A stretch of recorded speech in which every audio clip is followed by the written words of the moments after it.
Hi everybody, I'm Bill Sanders and this is Watch AHCI, the art and science of watch collection. Today what I want to do is to talk about, in a more generic sense, what makes a good watch movement. And as an example, I'm using some works by Lin Yong Hua.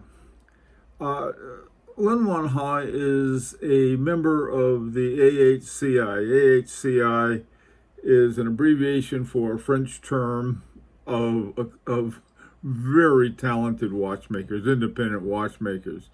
And in order to become a member, you have to be very good. And Lin Yong Hua is a good example of that. Here are some quick examples. Up at the top is sort of a spider web that he used for a skeletonized watch he was making. Over to the far upper right corner is a watch that he did for, the name of it is For the Elegance of Vinyl Record. And then the vinyl record is sort of the base for the movement, for the hours and minutes. And then down below on the back of the movement, he has a number of different musical notes and so forth.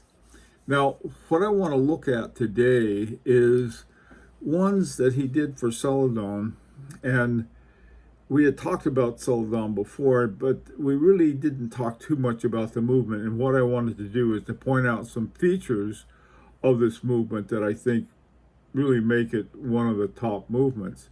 It's called the Caliber CH1. Now, this is a Celadon name for the movement, and some of the things you can look at. First of all, up in the upper middle there, you can see the gold chaton. Now, what these are like pillows for the jewels made out of gold. You can have other kinds of things so that they will sort of be placed in. Gold, though, has a certain characteristic to it that, first of all, looks great, but also it's a softer metal. Another thing you can see is on the plate, you can see the onglage or the beveling that's done there. And when you start seeing things like that, you know it's more than just putting any movement together. I think a lot of the finishing was influenced both in Japan and by China by Philippe Dufour. And another feature of it is a free sprung balance. We'll take a little closer look at that in a second. A rounded bevel on the balance cock. And when you look closely at it, it's not just something that was thrown together, to make a movement that works, but rather add a craftsmanship and elegance to it. Now, the other side, you can see of the bird and the flowers and so forth. That was it. But this is the important part right now. Finally, when we take this is sort of pulling back and getting in close. The CH1, Caliber CH1, it's 18,000 semi-oscillations per hour, manual winding, 42 hours. Now, if we look at a lot of the very best, the very top watchmakers, that's what we see. We find 18,000 or 21,600 rather than the 4 hertz or 5 hertz or something like that. Now, in order to adjust the poise or the balance on the balance wheel, it has these balance weights. On a curb regulator, you have a regulator arm, and you can move it one way or the other, and it will tighten or loosen the spring so that it will achieve the kind of balance that you need, the poise that you need. Now, with this one, it's much more difficult.